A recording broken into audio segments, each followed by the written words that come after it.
What's going on, everybody? Welcome back to Blood Splatter Chatter. Thank you for being here. Tonight, we have a fantastic show as Horrorfest 2023 rolls on. Me and the panel will be discussing 2020's A Quiet Place Part 2.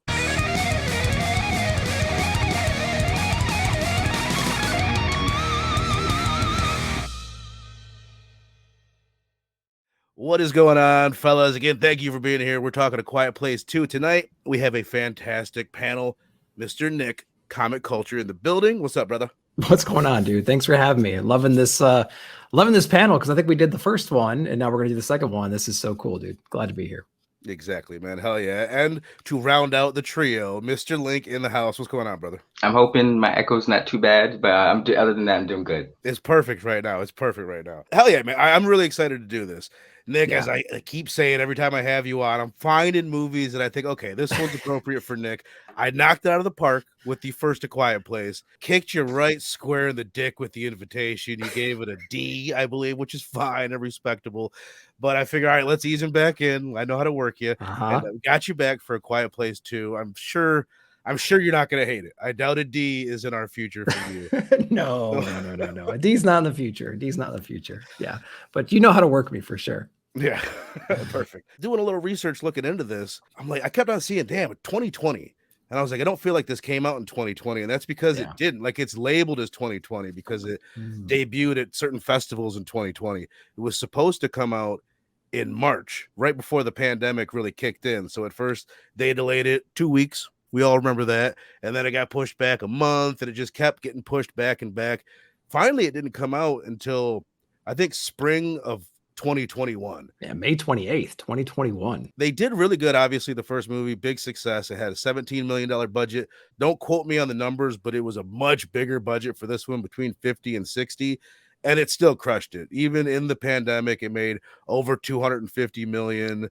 We really raved. I know I especially did. Really raved about the opening sequences in A Quiet Place Part 1. I thought it really set the tone for the movie in a big way. This opening scene, they're taking us back to day one. It's a really action-packed thing. We're getting the feel for this small town. We're meeting some of the characters that we're going to be seeing later on in this movie, and then the characters that we're already familiar with. So I'll just start there with you, Nick. What did you think of the opening sequences of this film? I thought they were pretty cool. What was interesting about watching the second movie was you already know all the characters. So you already know this one's deaf. You understand the dynamics there. This kid's kind of got anxiety. So we're trying to like resolve all that kind of stuff. You understand who the parents are. You've been through a lot of these emotions and a lot of this whole story already. And then you flash back to this family scene. And it's like, oh, this is cool to see them in this other environment, in this like more normalized environment. I dug that. I think the opening scene, first off, the action was really cool. I like the perspective. I like the car scenes where they're going down the streets and they're seeing the people go crazy and there's lots of chaos going on. I was confused, and I'll maybe pose this as a question for you guys. I was kind of confused on the meteor. Like there was a meteor going through the sky. Nobody knows what the hell's going on. Within minutes, the monsters were there and they were attacking all over the place. My assumption at the time was like, oh, that's a meteor and they're on the meteor and it crashes and that's what brings the monsters, or maybe that's a space station, or I don't know what the hell's going on with that. I'm curious to see what you guys interpreted that to be. But I'm kind of glad you brought this up right here, because this is a question that I had written down. Like, what is the lore behind these aliens? I assume they're aliens. I think that's a pretty safe bet. So we know, to your point, there was already an event before that meteor, because when he walks into the drugstore, the people are watching the news and something's going on across the world, right? They think it was a bomb. So yeah, somewhere something happened. Was it across the world? I think it was like in another country. I think that was. I just kind of assume that wasn't the first meteor that struck and they've already kind of came in. You know what I mean? What do you think, Steph? I think it was like 28 days later that kind of got instilled in my head. Like when they first freed Cillian Murphy in the beginning of 28 days later, they're like describing the chaos of the outbreak, and that always stuck with me. Like I wanted to see that chaos of how quickly things can go downhill. And this is one of those scenes. I don't know if they mentioned it in the first one, but it's like it was left to your imagination. Like I can only imagine the chaos, these killing machines that was super hearing, and this executed it perfectly. I like it particularly because I feel like if you haven't seen the first movie, this opening scene tells you everything you need to know about the world and all the stuff they're going to be going through, establishes the monsters and how deadly they are, and they're based off of sound and stuff like that very quickly. Like within the first 10 minutes, you're finding this out. So I actually really, really enjoyed this opening scene. It's quite intense and chaotic, Right. as I kept saying earlier. Yeah.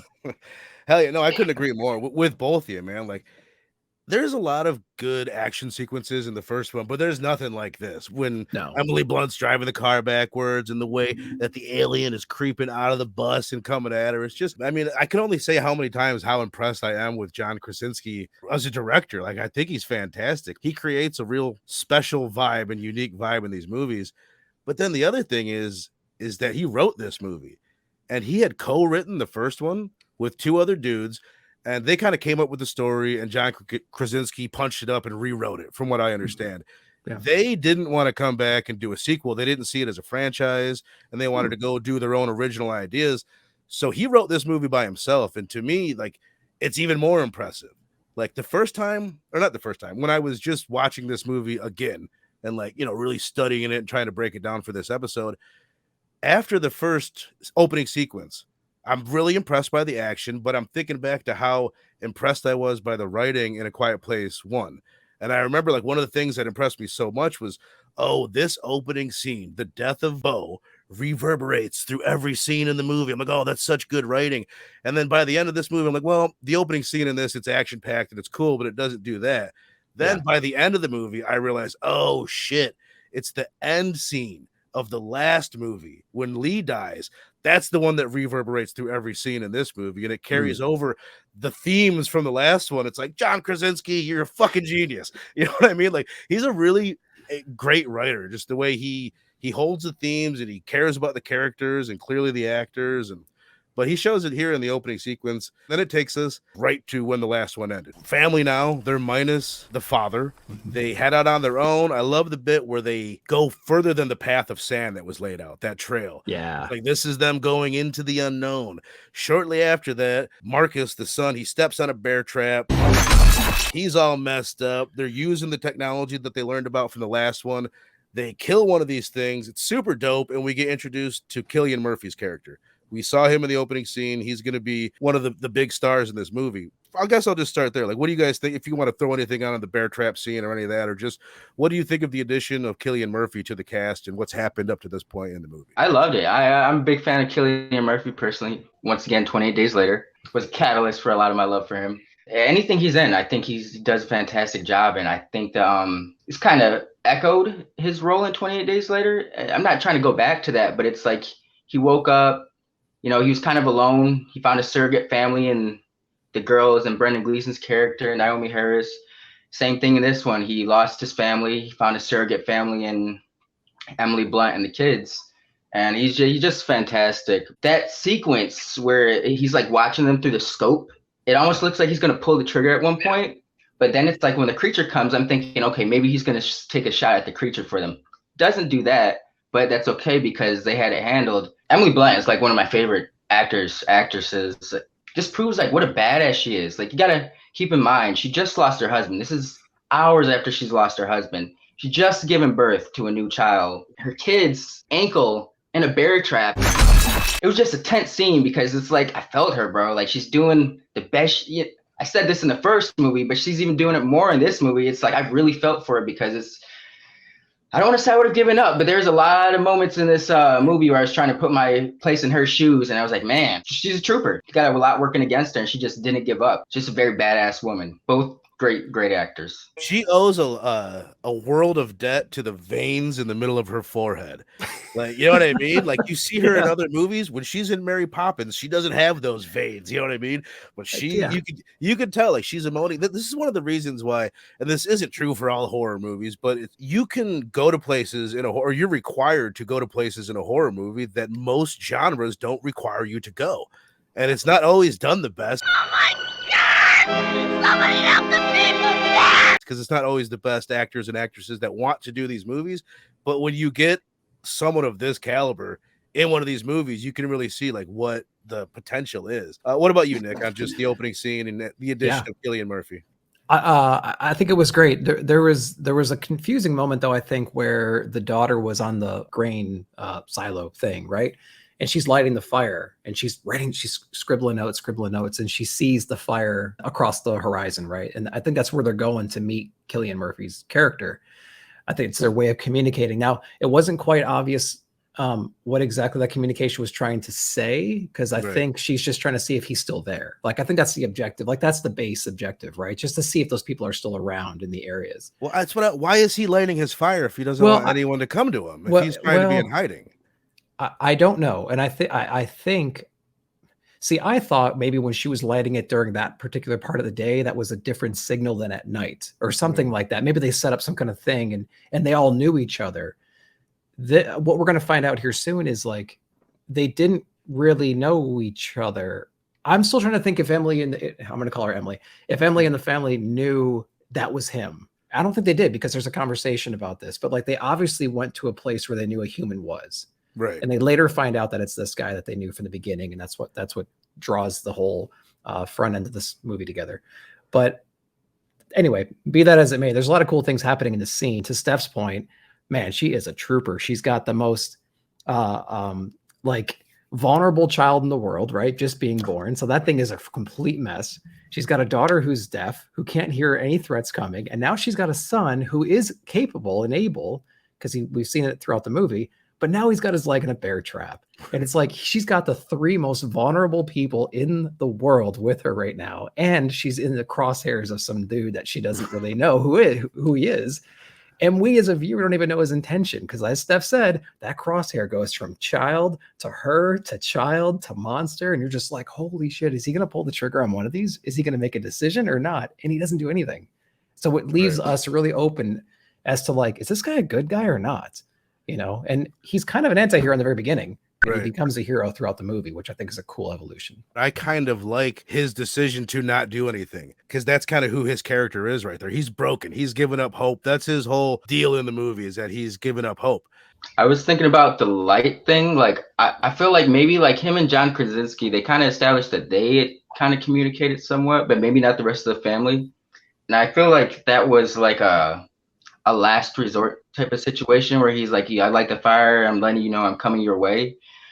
But at the, it was just a reaction. And maybe Cillian Murphy's character didn't think they were going to make it to him. Like, he thought shit was so bad that even if they light the fire and start trekking their way to them, that either the bandits or the monsters will find them by the time they get there. So he just did it. And then when they showed up, he's, like you said, he's broken at this point. So he's like, shit, I didn't think they'd make it here. Like, I'm really no help at this point. Like, everyone's kind of in a shit situation. They're kind of screwed. So I'm just going to let it play out. Maybe it was a system they had set up to, like, let them know we're coming your way or something like that, To go back about the aliens real quick, a little bit of the lore behind them. I was wondering, we've got these blind creatures. They don't look like the type that are going to be flying the spacecrafts that took them here. We did see something that could be a meteor. Maybe there are these creatures that are out living on meteors. I guess that's one potential. But I was thinking maybe they were sent here by another intelligent life form as a way to clear the planet.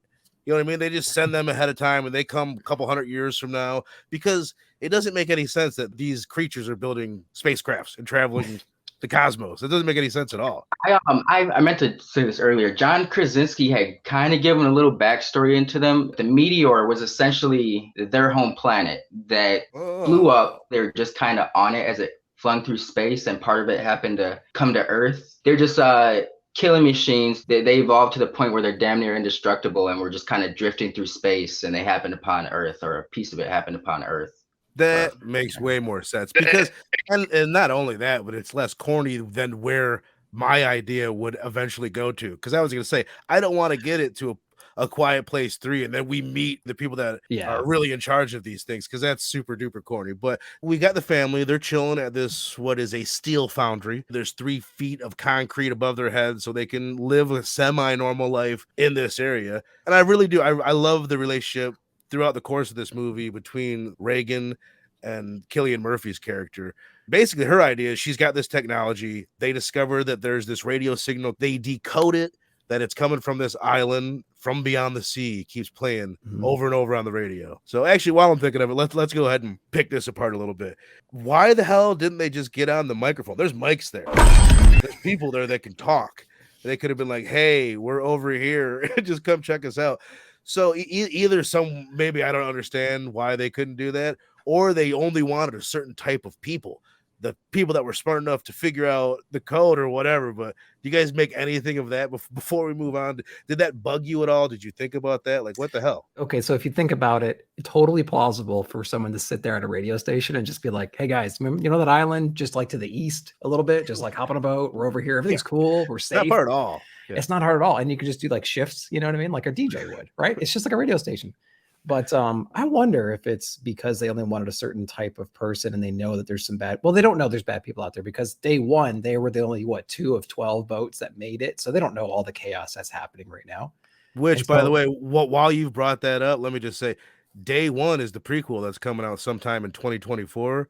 That's the name, like A Quiet Place Day One, and the dude that's telling that story at the end of this movie is starring in that movie. So I have a pretty strong feeling that in that movie, we're going to see those events that he's describing, which is exciting. And I really look forward to that. I'm learning right now that there's a third movie. I think Steph is as well. Maybe. Yeah. So that's pretty cool. There's 2 more coming. There's two more prequels coming out in 2024, and A Quiet Place 3, which I think is going to be written and directed by John Krasinski, is coming out in 2025. Okay. Well, we can get into the thoughts about like if they're getting a little greedy for this, because honestly, this could have been a one and done movie. Because it ended in a way that was like, oh, okay, well, they have the technology. They're going to encounter more of these things. They're going to meet more people, share the knowledge, and they're going to eventually take the world back. Like that's the assumptions you can build on watching just the first one. Right. And that's the exact same assumption you build after you're watching the second one, because they do the exact same thing again, just at a wider scale. It's like, okay, we're done, guys. We don't need a third or fourth. But it makes me think when they do a third, I hope it doesn't detract from the events of the first 2, because in order for this universe to expand, you would have to think the way that this movie ends doesn't fully play out the way that they wanted to, or maybe there's just more to clean up, or the problem's bigger than we're comprehending. But I just thought it was pretty interesting. Maybe we can revisit that at the end here, but let's go ahead and just get into that. So we have Reagan, she heads out. That's her goal. She's going to make it to these people. She wants to put her hearing aid on the microphone so she can weaponize that to anybody that has a radio. Emily Blunt then sends Cillian Murphy with her. They try to find a boat. They meet some of these bandits that we've been talking about. And I think it's all pretty goddamn fantastic. But where are you at on it, Nick? What do you think of just that chunk of the movie with those 2 characters?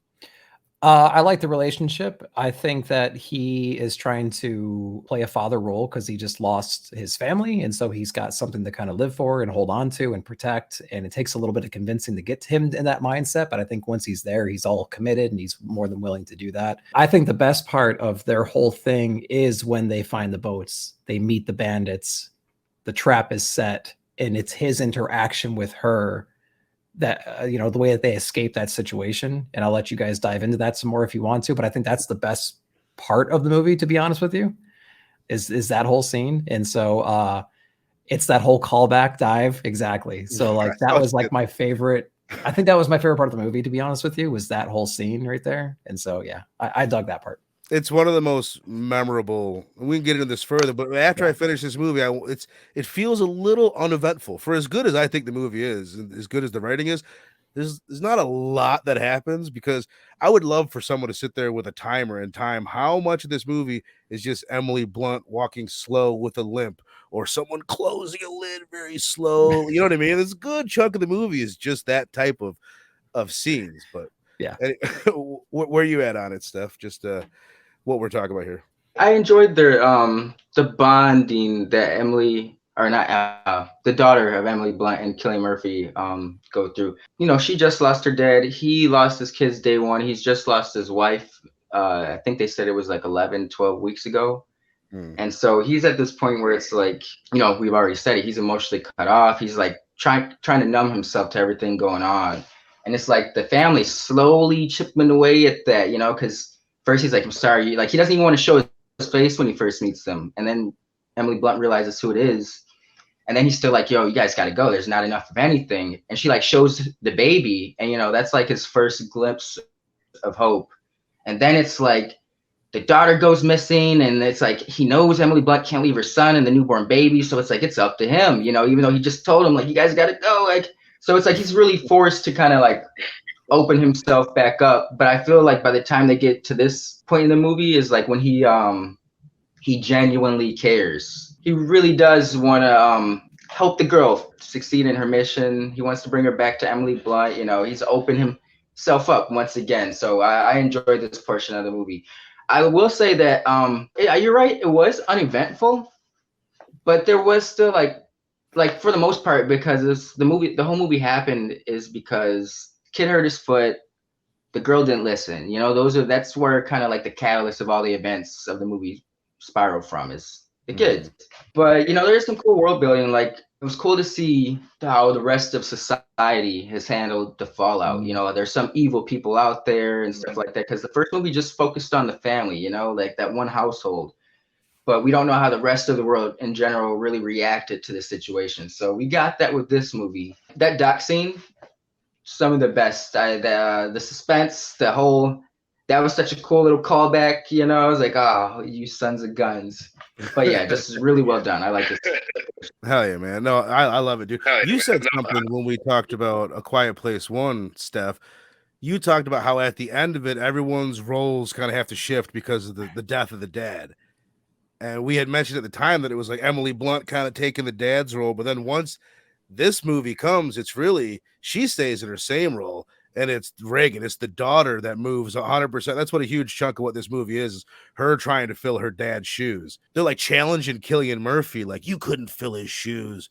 And he's like kind of trying to. And then he admits later, like, I'm not like him, but you are. But through the course of hanging out with her, a person that is heroic and is that type of human, she like kind of brings him out of his funk that he was in. There's a moment where she's walking through the train, right? And it was a really quiet moment. It's just like riddled with jump scare potential. You know what I mean? There's bodies laying all over the place. They're partially decomposed because this is like not maybe like a year and a third or whatever since day one. And there's that one scene where the hole is cut out of the side of the train and she sees the wreckage of the rest of the train that was on there and stuff. And I thought that was a pretty cool, again, to Steph's point, like moment that they took to kind of see the impact that this event has had beyond the farm that we were in previously. And so it had moments like that, you know, where you saw that. I could have used more of those, honestly, but we're on foot. We're traveling to a very specific part for a reason. So I get why they couldn't, but I appreciated those moments too when we got to see the wider view. Right. I'm glad you pointed that out because I love that too. Anything like that, a similar moment, but different because we actually witnessed what happened there. But when they're leaving the farm in the first place and you look and there's a big hole in the side of the grain silo, that was cool too. Just seeing something from a different perspective. But like, I remember that. But yeah, no, great points, both of you guys. I love that shit. Let's talk now about Marcus and Emily Blunt's portion of the movie. This might be a little bit less eventful, but what happens is still really cool. I guess I don't know what I want from the movie because what happens here is cool, but it's just, I don't know. I just feel like there's still not a shitload that goes down, but it's all set up very nicely. Marcus got the bear trap on his leg. Dude's gonna need some medicine. Emily Blunt goes out, I think, to the same pharmacy she went to in the last one, if I remember correctly, and she gets him some medicine. While this is going on, he comes up and he starts, I'm not even sure why, he just starts kind of exploring around. If you guys got a reason, lay it on me. But he bumps into Cillian Murphy's wife, which we know she died 11 weeks ago, as Steph pointed out. Her body's all rotted. He fucking freaks out like a little sissy, and he's making all this noise. So now we've got aliens coming all over the place. So luckily, of course, his mom is coming back at the same time. Everything that they do here is pretty dope. I'll send it to you first, Steph. Just what do you think? Not just about like this scene with her in the water and all the shit going on with Marcus down in this boiler airtight compartment that he's trapped in now, but just their performances in this whole chunk of the movie. I feel like he was the scared one out of everybody, and he's kind of seeing like everyone kind of manning up. Like you saw Cillian Murphy not wanting to deal with him go out and get his sister. He saw his mom do the impossible pretty much, you know, but mourning the death of her husband the same day she gives birth to their child. I forgot, but she just lost her youngest son like a year earlier. He sees his sister, you know, pick up where his dad left. So I feel like at this point he's just he's like, damn, you know, I can't, you know, everyone else is doing something. I've got to step up. And I feel like he was just trying to gain some courage at the wrong moment in terms of exploring and trying to, maybe he thought he was going to find something.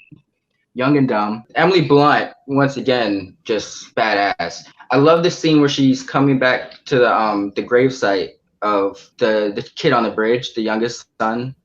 And, you know, at the end when she's walking away, they're panning up and you see these photos of like John Krasinski and the son. And you know, and you see the wedding ring on top of the grave. I thought that was a kind of a weird stretch. Felt like it was symbolic for something, but I thought it was like I was like, are you leaving him behind, or you know, are you kind of like separating yourself from that a little bit to try? It's like, I don't know. It kind of bugged me that she would leave that. It was so soon. I'm glad you brought that up because it's the same thing. First of all, that scene hit me. Like it hit me hard. I was like, oh, this is emotional. Like there was a lot of moments in this, and I might have been having a low testosterone day, as I've said before, when I was watching this, but it hit me emotionally many times throughout the film. And this is a clear spot where that's where they're going for. But then I agree with you. When she leaves the ring there, I'm like, bitch, like, why would you do that? Like, that doesn't make any sense to me. She's single now. Yeah, it's like, Cillian, you better, you lucky son of a bitch, you better survive because you got some grade A waiting for you. So, yeah, I thought that was weird too, brother. But other than that weird stretch, once again, she's just a badass.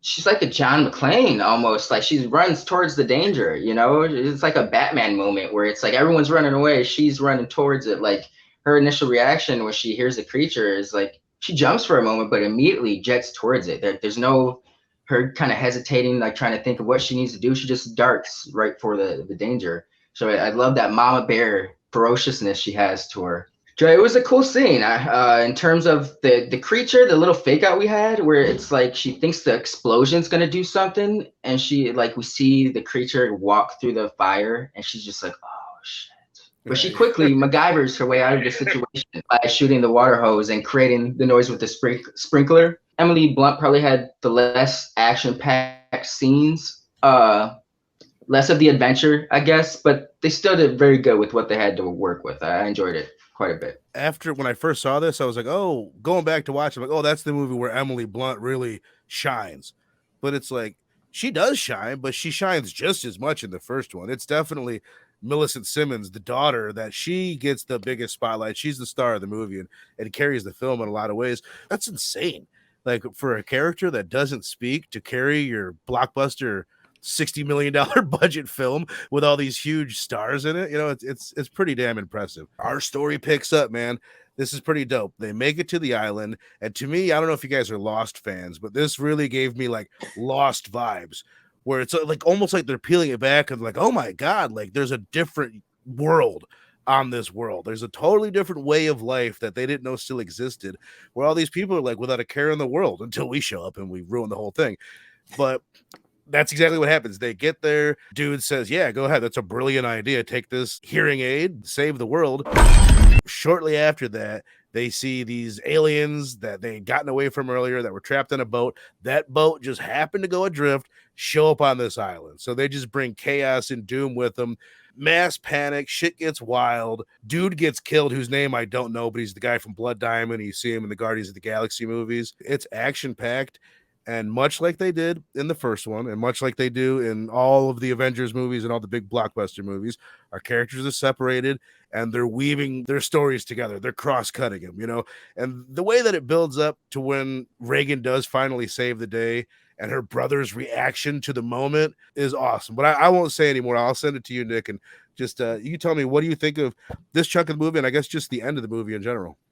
Yeah, I think it was good how you said it there. We're obviously at our home base. We have our, what was the boy's name, Marcus, and like the little baby. They're running out of oxygen. They're in that airtight compartment, which, by the way, the airtight compartment lever, the whole towel over the latch part, that was our nail in the stairs moment. Yeah, it didn't affect us as much, but we saw it coming. We saw the nail pop up, and we said it's just a matter of time. How many times do you watch that freaking door shut with that towel in the way, and you thought to yourself, it's just a matter of time before that thing does not click? See, this is the type, we talked about this in Don't Breathe, like foreshadowing. What is too obvious? What is it too on the nose? Like, this is a movie that I feel like same stuff, you know, like the same level of popcorn moviness. It's just for entertainment. Yeah. We don't need to be too secretive and disguising these foreshadowing too much, but I don't know, it's pretty on the nose, but it doesn't bother me in a movie like this. But it didn't bother me in this movie that I knew that was going to come, but I just knew it was going to come. So it was just like, when is it going to happen? And of course it's going to happen, as Steph said, when the kid he's got courage at the wrong moment. And I wonder if it's courage or if it's just like, hey, I'm here with this freaking baby, and I don't know what the hell I'm doing. I'm hurt. I need to get some stuff figured out. So where is everybody? Let me just go find him, kind of a thing. And that was just a dumb move in general. But so there's obviously some stuff going on there. But like towards the end, I thought that it was interesting because a lot of these movies do that same thing where we finally get to like a paradise kind of a place, and we're going to bring and hell's behind us. You know what I mean? That's a pretty common thing. We've seen it in, I'm going to go back to Walking Dead again. Every time they come across a new environment where they meet people that are relatively untouched from the mobs and or from the zombies and stuff, they bring it to them and they destroy their community, right? Over and over and over again. And as soon as I saw them go there, I'm like, okay, how is this movie going to end? There's obviously still a problem. Are they just going to go to the radio station and fix this problem? Or are they going to have something happen? And when Emmett's just sitting at the beach and he hears that like thud, thud, thud, and he goes over there, and that friggin' police boat that we saw from the scene before on the dock, where that one alien was on top of it, and it somehow hits land, I'm like, oh shit, it's going down, and it's gonna go crazy because these people have no idea how to prepare for, or they've not been preparing for this. They haven't been living on their own. They've been isolated. They do not know what to do. Although when they stuff those kids in the closet, and that was a freaky scene that was in the trailer, and Emmett does the classic half finger crooked, quiet thing that John does in the first movie. John, how'd you do that? John, how'd you do that again? One more time. Crook your finger a little bit when you do it, just to add that little bit of drama. The kids were in the middle of that chaos, watching people getting ripped apart from inside their house. They went inside the closet. They stood absolutely still, motionless, nothing on their face, put them in there, and they closed it in that dramatic scene where the door shuts and both the adults are on the outside. I was like, did they prepare for, like, how do you prepare for something like that? How did you, my kid would be running all over the place like crazy right now. So I'm like, how familiar were they with these things if they left on day one? Anyway, so I'm anxious to see your guys' thoughts on that. To like what we were talking about earlier, his story that he tells about the chaos that he saw on day one, like the seriousness in the kid's face and the way that father son, the look that they gave each other, head nod, they knew. Like confidence too, like he had confidence in his son that he had this. I feel like Djimon Hounsou's character was kind of, I mean, maybe it was because he hadn't really experienced the ferocity or the savagery of outside the island. Like he could talk a good game, but once the shit hit the fan, he was kind of panicked. I felt like he kind of broke the wise, calm character he was portraying when they got to the radio station. He's like, oh, what about my family? What if it went back? I'm like, oh, slow down. Even Cillian Murphy's character is like, the keys, they're fine, bro. Calm down. And that just threw me off. But towards the very end, I did like the ending with the cutbacks between the brother and Emily Blunt and daughter and Cillian Murphy, because it reminded me of the scene at the very end where John Krasinski sacrifices himself for the kids. Mm-hmm. And I felt like this end was like the kids trying to redeem themselves from that. They watched someone they love sacrifice themselves for them, and they were pretty much doing the same thing right here. Like they were each stepping up to the plate. Like the daughter was taking care of Cillian Murphy, who was sliced in the leg, and then the mom, who was oddly sliced in the leg too. I just pieced that together. But the son, who was scared up to this point, like bosses up, and he mans up, and the daughter kind of brings to fruition what John Krasinski had set out to do. So I like that ending in particular because it was symbolic on a lot of levels and a good callback to the first scene. It was a great crescendo, I guess, if you will. They worked very well. You guys might tell me I'm crazy. It reminds me of the type of ending because it's like a blockbuster feel. It reminds me, I'm always so impressed with the end of Civil War. Like when Cap and Iron Man and Bucky, they're all fighting. It's an emotional thing. There's death of Iron Man's parents behind this. And like when this action finish is going on, action, bloody horror finish, they come in with this soft piano music. And they're hitting you like clearly like this is a heartstring moment, or else they would be playing piano music. And like to me, like it evokes the exact emotion that they're going for. I'm feeling, and this is like I said, I'm so emotional at this point. I'm like, why the fuck am I so emotional? And it's because of Lee's death in the last movie and Bo's death at the beginning of it. It still reverberates all the way through this one up to the very end. And this scene where I like that Marcus shoots the one, kills. I don't think we actually see it. We just see the aftermath where the body is laying there.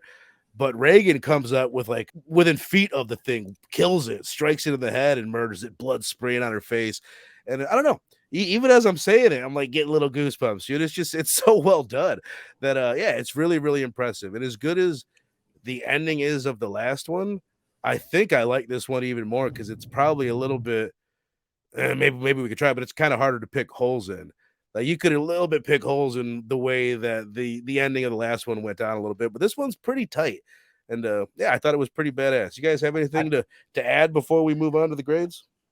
Yeah, I think maybe part of the reason why it was so emotional was because this was the ending of where the kids really redeemed themselves and really grew up. I mean, the ending of the movie was, as to Steph said, it was like the synchronization of both of the kids at the exact same moment, stepping into their parents' roles and taking responsibility and taking ownership of like this world that they're in right now. And it was just such a great moment watching Marcus like walk up with that microphone and he sees the pistol and that, you know what I mean? And then she's flipping out in the DJ booth and she's grabbing that broken mic stand or whatever it was. I can't remember, Right. but like, I think what hit me was like, hey, these kids are finally coming into their own and they're really like growing up in this world, unfortunately, like a Carl Grimes or something like that, where they really have to like do some gnarly shit. And they're finally doing it. And it's just like a perfect synchronization of that moment right to the end. So that's probably what brought it home for me the best. The moment when they're all backed into the corner, Emily Blunt and her son, he's got the headphones on, luckily, and all of a sudden he hears the interference and he sells that moment of like, holy shit. And there's pride in there, what his sister has done. And he knows that, holy shit, she did it. She saved us. And it's like, it's so good, man. They nailed it. Yeah. Going back to our last episode, we must have said the word emote like 400 times just because it's like, they picked actors that know how to emote. And that little motherfucker, the Marcus character, Yeah, he might be the best of them all, man. Like without saying a word, like he's just screaming, you know? actually they casted people with like the biggest eyebrows in the world. So like you can probably, like, every single person in this cast has like really prominent features in their Come face. in, don't shave your eyebrows. And if you've got a big Y-shaped vein on your forehead, bring that with, because we're going to need it. All right. Well, perfect, man. Let's go ahead and wrap this bad boy up. Final thoughts and letter grade. If you're watching on the replay or I'm trying to think of the name for it, the premiere, because unfortunately we weren't able to do this one live because for some reason I scheduled a trip during Horrorfest because I'm crazy. But hey, we got it done. So if you're watching on the premiere, you've seen A Quiet Place 2 or on the replay, let us know your thoughts and your letter grades down below. Steph, I'll send it to you first, brother. What's your final thoughts and your letter grade? I think this is one of those rare cases where the sequel is debatably better, if not on par with the first one, which is already a strong movie. It's not really an aliens to aliens situation, because there is a good amount of action, but I guess it's more isolated in the first one, like the first Alien, while Aliens, it's bigger, you know, there's more action, more bits. But I think I give the first one a B plus around there. I'm gonna grade it the same, B plus. I can't decide if I like. There's certain, like you said, it's easier to pick apart the plot in the first one as to certain reasons as to why they did things. This one's kind of airtight for the most part. There's just as many emotional bits as there were in the first one. We're gonna have to come back to you guys later to really tell you which I enjoy them both the same. I'll just say that. Yeah. I think they're very solid movies. It gets you some. I always love horror and family and that whole familial element, trying to take on the unknown or a threat. So yeah, I'm gonna give it a solid B plus. My grade's a little different, but as far as not being able to decide which one I like better, I'm so right there, man. There's a lot of people I think I've heard more people say that they like part 2 more than part 1. Like I hear it all the time, but I'm kind of split down the middle. But what about you, Nick? Yeah, it's interesting because it's like, again, I was happy with part 1 just being its own thing, and like that's how we end this whole series. But now we have a part 2, and I wish they treated it like a part 2, in the fact that we knew it was coming. And maybe we did. I don't remember being in that headspace. If the first one came out and said A Quiet Place Part 1, and then A Quiet Place Part 2 comes out, like that makes a lot more sense because we literally pick up the second after we stopped the first movie. We just have a little bit of backstory on day 1. As far as I know, just to cut in, writers, the 2 people that came up with the story originally, and John Krasinski never foresaw and didn't want to do a sequel. Well, I mean, that's impressive because like the seamlessness going between the 2 movies, it worked really well. I mean, they took the knowledge that they learned in the first movie with like the water dropping and how they're evading these monsters and things like that. They took all these lessons learned, and they pulled it seamlessly into the second movie, and they played it through to a pretty similar ending, honestly, from the first movie. They just did it on a wider scale. I liked part one. I think I like part one more just because of John Krasinski's character being in it. Now his absence in part two added a lot more to it because it allowed other characters to come in and to grow up and to, you know, kind of save the day as he would have if he was there. So I enjoyed that. Cillian Murphy's character was cool. I love him pretty much everything he's in. Peaky Blinders specifically, it's just so good. I'm loving that show, and yeah, I dug it. I think I liked the first one a little bit better, maybe, and I don't even remember what I gave that one. Me neither. I can't remember what I gave it either. I can't remember. I must have given it like an A or something like that. So yeah, I'm trying to think where I would land with this one. I think there's so many similarities though. The ending is essentially the same again, just on a wider scale. Man, I think I'll still give it. I think I'll agree with Steph. I think I'll go with a B+ on this one. I think I'll go with the B+, with the assumption that I chose like an A to an A- for the part one. What happened? Oh, I lost my friends, man. I actually lost internet, and this is now like several days later, and I'm all by myself. So thank you, Nick. Thank you, Steph. Links to their shows are down in the description below. Make sure you're checking out the stuff that they're doing out there in the world, and I very much appreciate you guys. I'm solo now, so I'm going to give you my quick final thoughts in letter grade on A Quiet Place 2. I did a lot of thinking about it. I've had extra time now, and I'm going to give the thing an A. I think that's what I was going to give it that night too.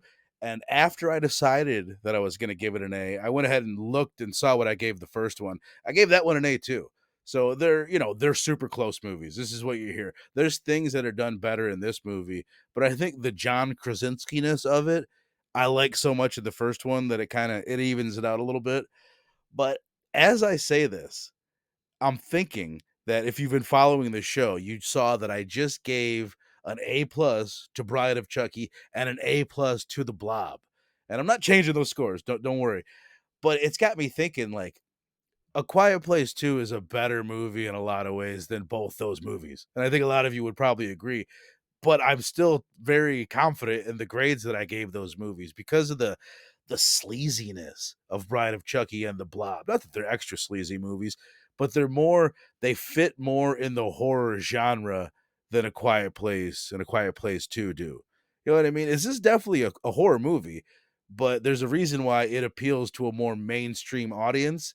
And that reason is why I kind of just appreciate the movies that don't appeal to that same audience a little bit more. It's got that ick factor that The Blob and Child's Play too, and that like laughing at something because it's so fucking disturbing. You know what I mean? I like that. Like Bride of Chucky, terrible things will happen and you laugh at it. The same thing in The Blob. So I don't know. It just had me thinking that it's funny that I think this is a better movie, but I grade those higher. So I wanted to point that out. But if you've made it this far in the video, thank you so much. You have no idea how much I appreciate you. Hit the like button before you head out. Make sure you sub to the channel if you have not. Come back next week. We're going to be talking about Deadstream. That's going to be a really fantastic conversation. It's the only found footage film that is in my portion of Horrorfest. So looking forward to checking that one out. It's on Shudder. It's a Shudder original. Just came out, I think, last year, maybe the year before. So go check it out. Thank you guys so much, and we will see you next time.